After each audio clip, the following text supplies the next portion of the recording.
Alright, Trial Mob, welcome back to another TBG feature, a Trial by Gaming's first SH Figuarts Dragon Ball Z character, and we have Lord Frieza himself. This is in his second form.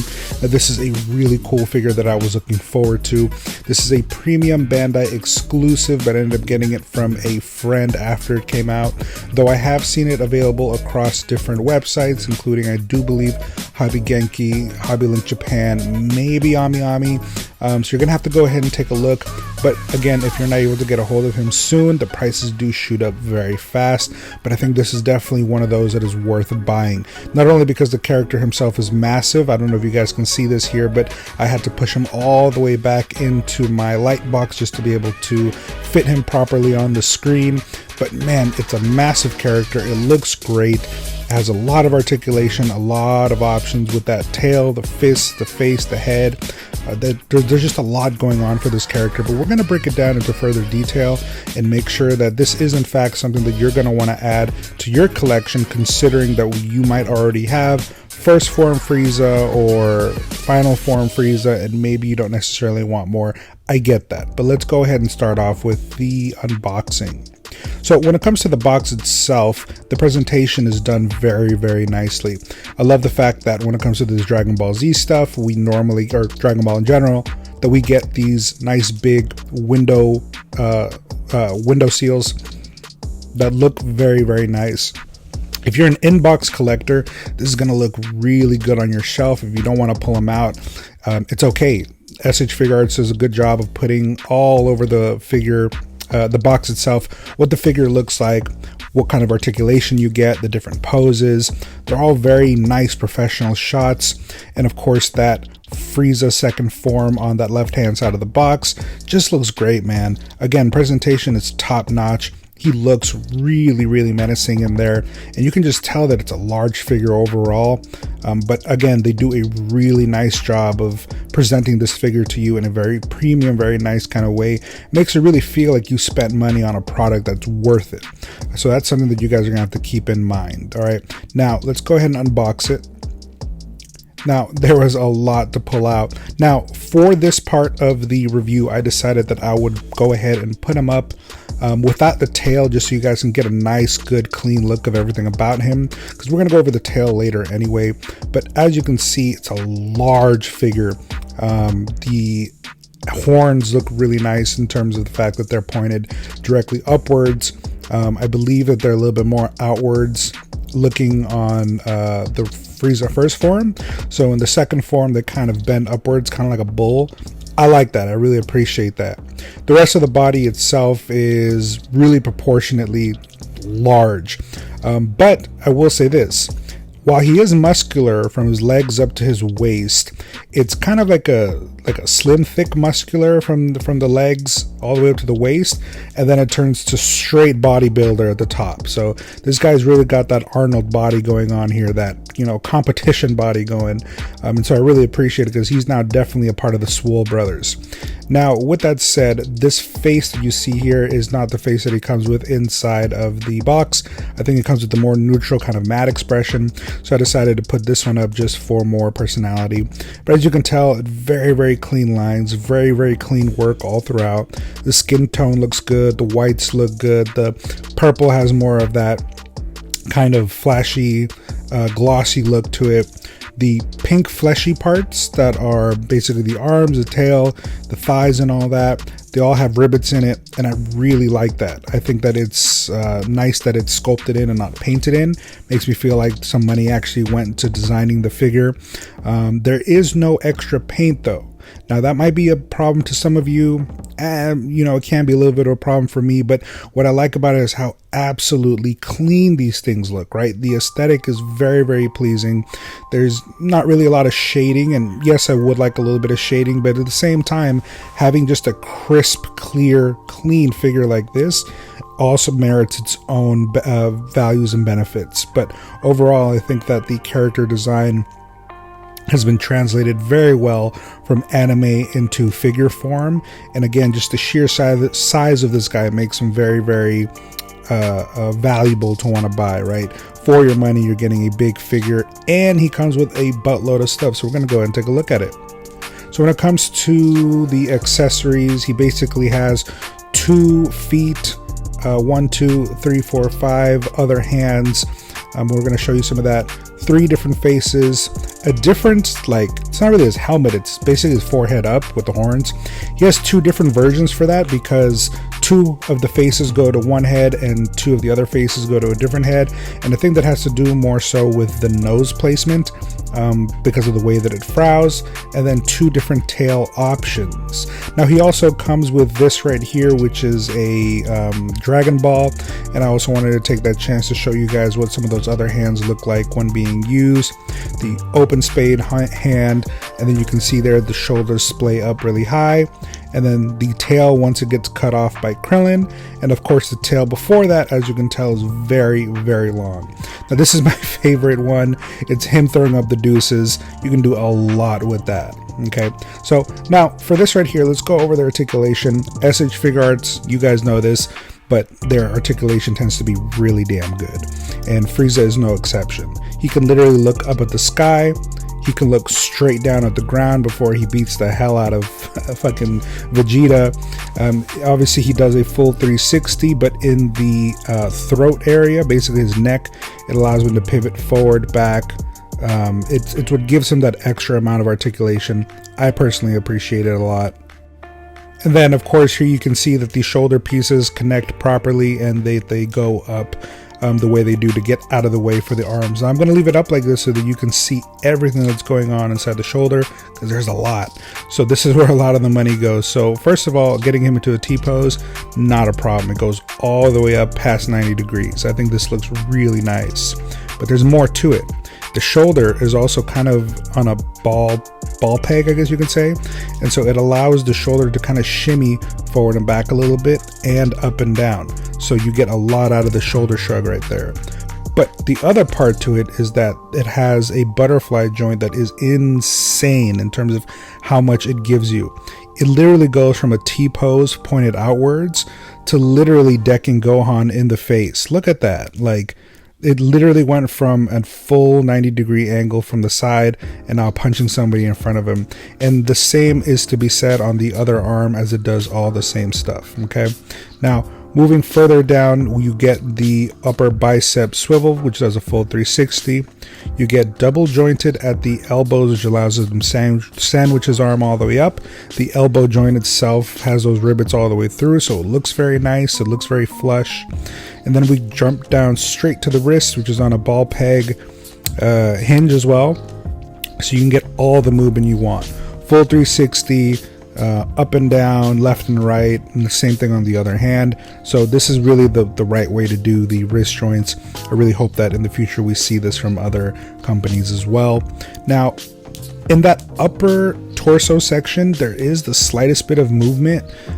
I don't really like the way it feels when it moves. It almost feels like you're breaking it. So I would just use that bottom waist, as it really gives you most of what you need anyway. It allows him to lean forward pretty far, well, at least fairly far, lean back fairly far. Does a little bit of a 360, but I wouldn't really go past what you see me doing here. Could you push it a little bit? I do push it a little bit, but don't do more than you need to. These are obviously going to be hard to get if you break something.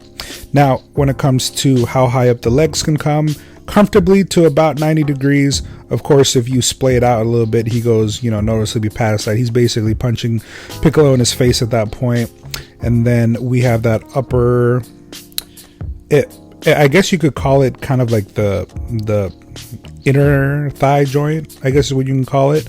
The splits joint, let's call it that. It's the splits joint, and it does not allow him to do a full splits. You saw there that it only went to a certain degree.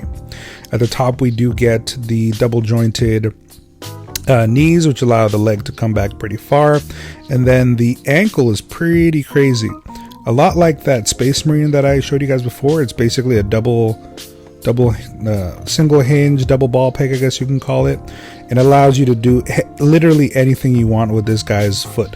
Look how flat that is. That's insane. You can get it as flat as you want. You can shimmy it back and forth. You can really get a lot of movement. And then when we head back into the tail, you get 3 points of articulation that obviously allow a lot of movement.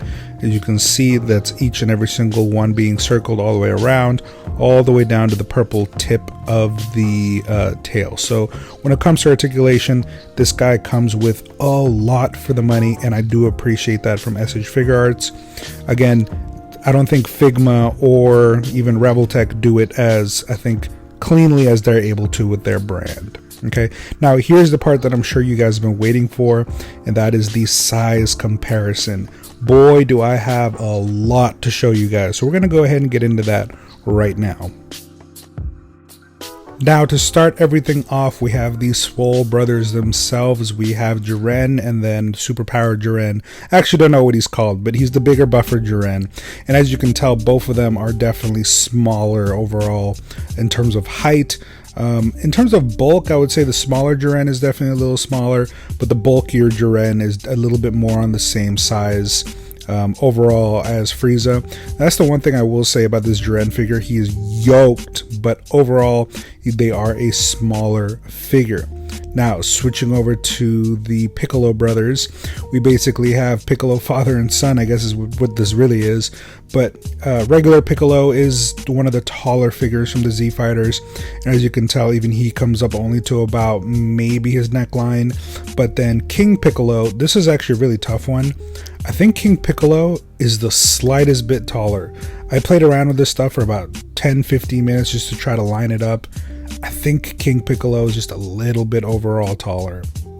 Now, switching over to the Broly brothers, okay, definitely swole. So as you can tell, non-super powered, or should I say non-full powered Broly is definitely shorter than second form Frieza. The only thing he has going on for him here is that his hair makes him a little bit taller, but still shorter than the horns. Full powered Broly is an absolute Chad. He's just enormous.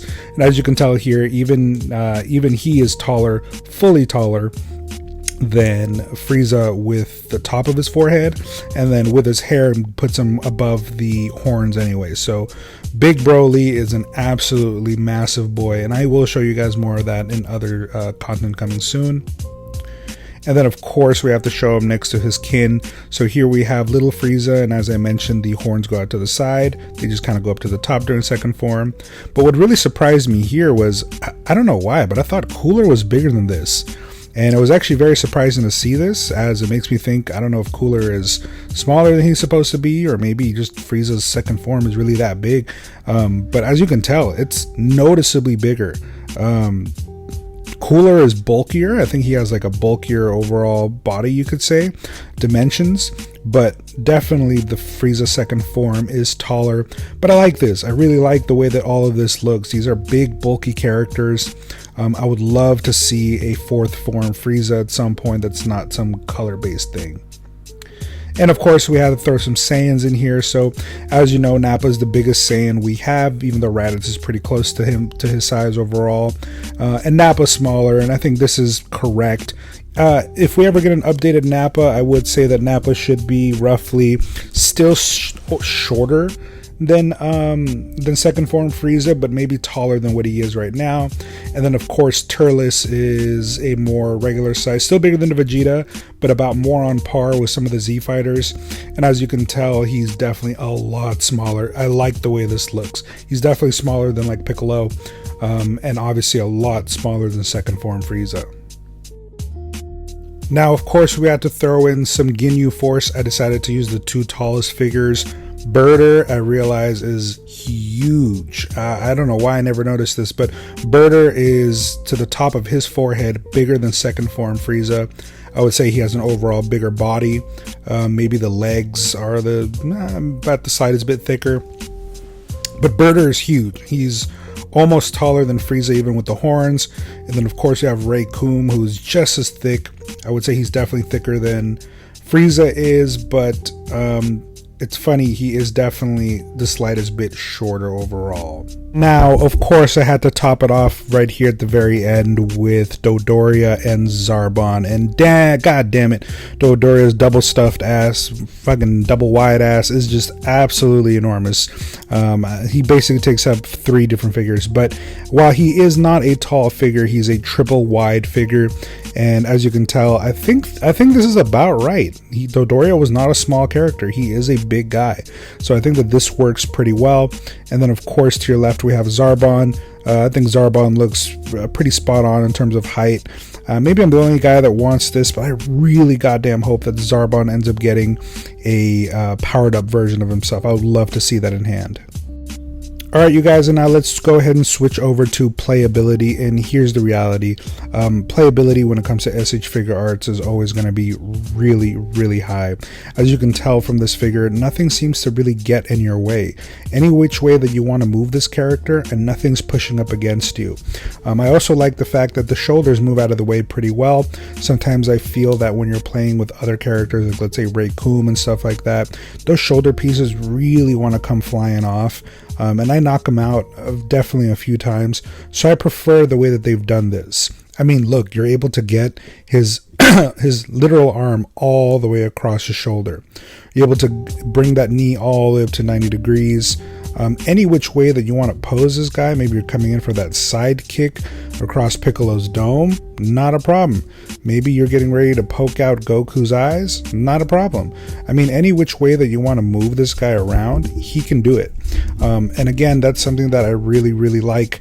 Broly, big Broly, even the smaller Broly, supercharged Broly, he does not want to move his arms, and I'm afraid to break them. So a lot of times when you guys see me put him into poses and his arms kind of look like they bend fully, but they don't really want to turn all that well, it's because it's kind of stuck. But that's absolutely not a problem with this Frieza. Any which way that you want to move a joint, it will do it. You want to move the tail around to help him stand in like a one-legged pose, no problem. I just really appreciate the fact that the quality of this character, the QC of this character just came out perfect. I haven't heard anybody who's had a specific issue with any broken joints or anything like that. I mean, as you can tell, it pops off really easy, so there's not really much to worry about here. So as far as I can tell, this has been a high quality figure that has had no problems across the board, that has solid articulation, actually incredible articulation, I would say, and can pose really nicely without issue. So I highly recommend this figure. I really do think you should give it a chance, especially when playability is as high as it is.